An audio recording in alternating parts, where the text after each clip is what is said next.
Are you tired of boring tables and charts that don't show your progress at a glance? Learn how to add a Gauge dashboard component in Salesforce in under 3 minutes. First, I'll show you how to create a new dashboard and add a widget. Then, we'll select the right report and configure the Gauge chart.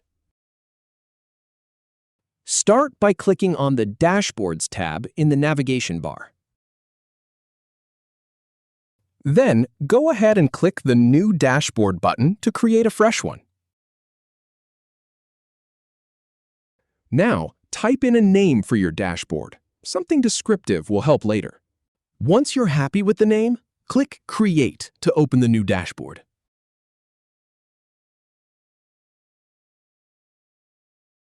Next, click the Add Widget button to start adding components. In the Widget picker, select Chart or Table as the type.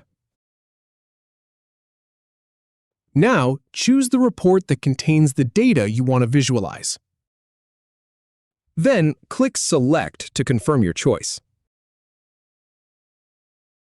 Look for the Gauge chart option in the chart type list. It's perfect for showing progress. Finally, click Add to place the Gauge chart on your dashboard. And that's it. You're all set. If you have any feedback or if any info is inaccurate, please leave a comment below.